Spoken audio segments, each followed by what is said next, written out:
I'm here today with the Reverend Greg Harris, who's the National Director of the Bush Church Aid Society. Many of you will know that BCA generously supports the Reverend James Damon, who's our evangelist at Mudgee, and the Reverend Stephen Clouth, who's an assistant in the Cathedral Parish.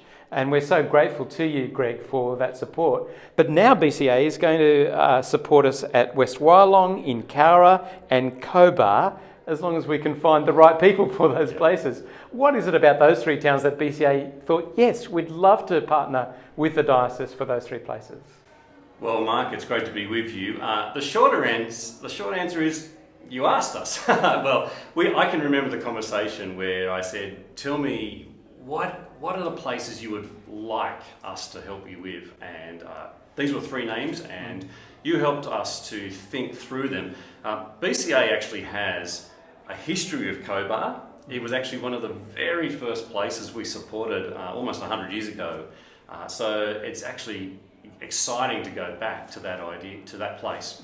The other thing, I guess, is the differences between those places explains why we like to get involved. Cobar, for instance. Cobar, a small place, not a lot going on at the moment. They can't afford a full-time minister, not even a part-time minister. And so BCA, we want to see good gospel ministry happen there, and we say, well, if we can come in, we think that can happen. Cowra and West Wyalong, little different. Possibly can afford part-time ministry, but not full-time. And as you and I both know, when you've got someone there full-time, it can just make a huge difference to the ministry of the town and the gospel going out across that region. So that's exciting for us. Come in, a little bit of help to get it up to full-time. That's why Cowra, Cobar and West Wyalong are exciting places for us.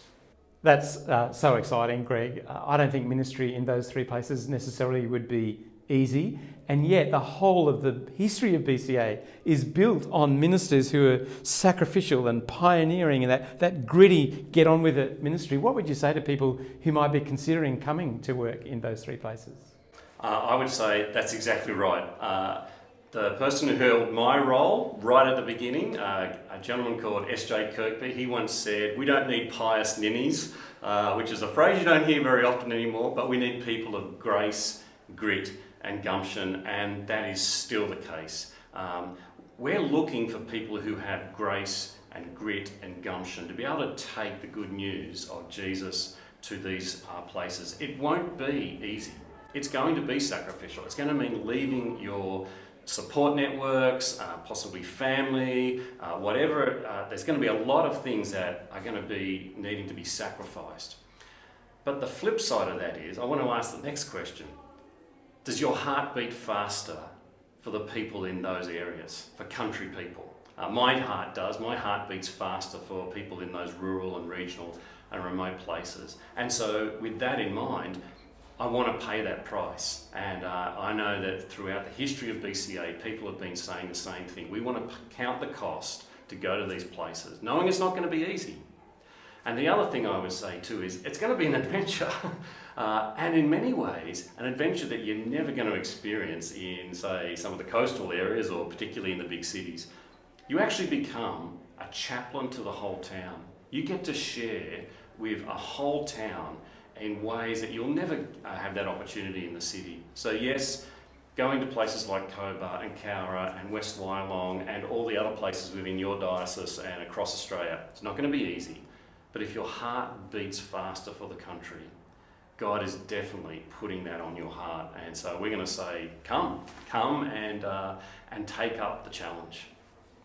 Now, anybody who goes into those places will end up being part of the BCA family and be BCA field staff. What does that actually mean? What does that actually look like for a person in that position?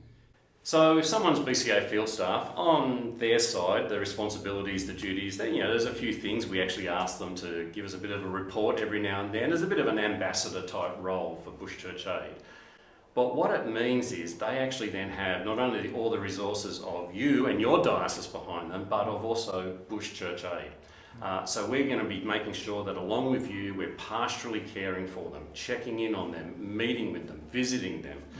Nomads drop in from time to time and also come along and undertake huge projects or missions in a particular town when asked. we'll take them every 2 years to our biannual conference where we have all of the BCA family come along.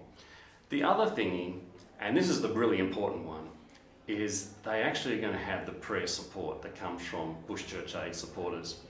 One of your colleagues, another bishop in Australia, once told me he believed the BCA prayer network was the largest, most effective prayer network in Australia. Tens of thousands of people will be praying for them every month, praying that God would sustain them, praying that God would encourage them, and praying that God would give them opportunities to share Jesus, and also that God's Spirit might go ahead and open the hearts and minds of people as well. So that's what happens when you become part of the BCA community. Yes, there's a few things you need to do for us, but there's all the support of BCA as well as the diocese coming along with them. Greg, that's so exciting. And look, if this has sparked an interest for you and you'd love to explore ministry in West Wyalong, in Cowra and Cobar, well, please be in contact with Greg or myself, because we would love to explore that opportunity with you.